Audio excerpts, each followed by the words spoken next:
So, big night. Look, my name is Lorne Michaels. I'm the producer of Saturday Night. The whole night? Yeah, the whole night. How are you holding up? I'm doing really well. It's Tiff, right? Obviously. You must be exhausted. No, I'm not exhausted because I love movies and I love good movies. There you go. Congratulations on your great film. Thank you. There's so much we could talk about because I'm sure growing up you have so many stories that you can share with us. One of them being Saturday Night Live and the fact that your dad works with these legends, right? So tell me a little bit about bringing this story to life and why it was important for you to show us what happened before the first episode.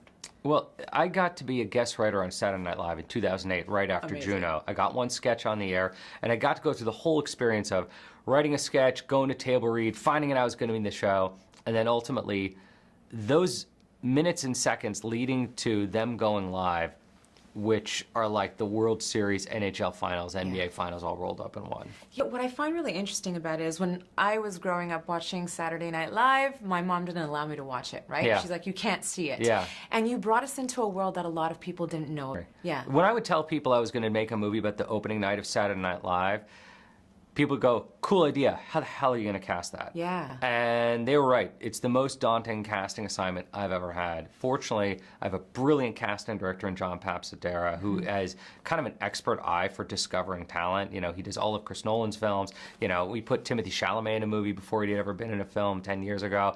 And he introduced me to this extraordinary group of actors, most of which I didn't know before, who came in and honestly, it was the actors who let me know this movie is possible.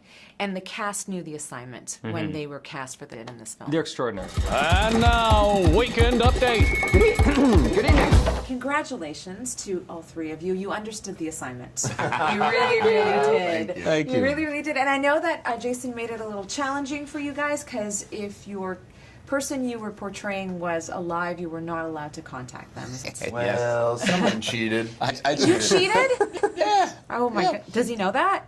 Yeah. Okay. I told him. He was okay with it. You know, the worry always is that sometimes stories change, or sometimes, you know, people might want to input their direction and vision on the film, which you know, which could be problematic. But Garrett was so helpful. Garrett just wanted to make sure. He goes, I just wanted to make sure you was a cool dude, man, and so which was great. And he wanted to make sure that I captured what he was actually going through that day. He didn't care about whether the impression was there or the mannerisms were there. He was going through a lot that day, and he wanted to make sure that was seen on camera. Okay. My advice to actors is always don't over-prepare. Okay. You already know how to do this. Yeah. For me, it's not about impersonations. It's about finding the essence of someone. It's Ella understanding that Gilda Radner is fairy dust. She's just someone who wants to make the lives of everyone better around here. You know, it's Cory understanding that Chevy's character is a brilliant comedian who has an ego who needs to be humbled. If you can understand that one idea, you understand the character. So tell me how you fit into this ensemble. Oh, is this an ensemble? One of the tasks in Jason's script is, you know, there's the Chevy Chase that we all know, that we all love, this charismatic, energetic, confident guy. But the real task is playing that man, and in the film, he sort of is brought down to earth, you know? And so I was trying to find this nervous, vulnerable youth of this man, which he doesn't really show in public. But there's this one interview with Johnny Carson where it's his first time on Johnny Carson, and Johnny goes, so you have your special tomorrow night? And he goes, or tomorrow night. And he responds with something completely unrelated. It goes completely dead silent, and then everyone laughs at Chevy Chase. Oh, wow. And he sort of shakes his head, you know, and tries to recover, and you see the awkward physical there he was again. And it's just like, it broke my heart, because I was like, I've never seen that Chevy Chase. And so I was trying to investigate and find this other person, which I found in these little moments. So that was sort of like, those were my... That's what I love about you in the movie. Thanks. Oh, see, that's very complimentary. And obviously Gilda Radner, I mean, one of my favorite characters on SNL. What was it like, and how did you get in touch with preparing for her role? It was such an honor. Yeah. And it was such a departure for me. Like, I've never had the opportunity even to attempt a role like this. So that Jason saw some of her in me was just so cool. And then I was very obsessional with her voice. I think as a Brit, I didn't want to fuck it up. And she has this delicious S-lisp that was really fun to do. Yeah. And then the thing that most grounded me was that I was able to speak to Alan Zweibel, who was one of Gilda's closest friends and key collaborators. Oh, they wrote Rosanna Dinner together. Oh, there you go. Among many other sketches. And Alan, I mean, similarly to Gilda, just has this like bottomless generosity. Like he is an incredibly giving person and wanted me to feel like I could do it. And also there was something in the way that Alan communicated with me. You know how best friends have a shared sensibility? Like I felt like I got a little window into Gilda through Alan. And sweet. it was something I just never realized. I don't know about you guys, but I'd never clocked that this would be something I would get to do in my job.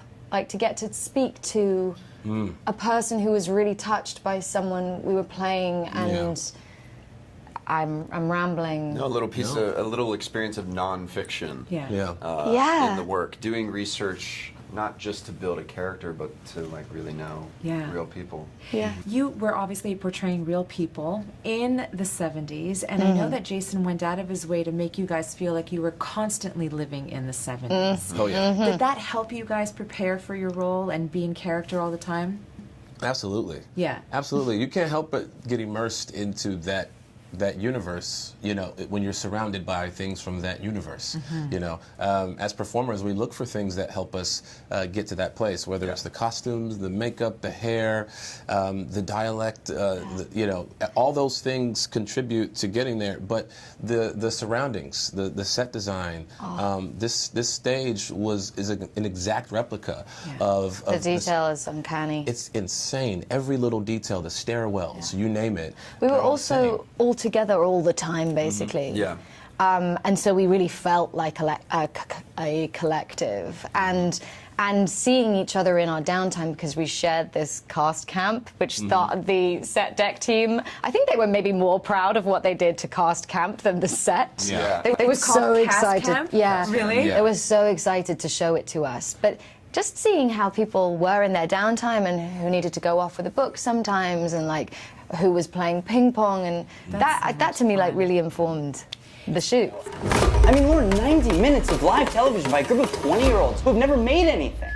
Okay, so this is a bit? Yeah, we didn't have trailers on this movie. We had this big open room with shag carpets and ping pong tables and furniture in the 70s, and we had 1970s television playing all the time. We just wanted them to be hanging out with each other. Right. As you saw, this is a movie about chaos. Everyone down to the 8th floor now!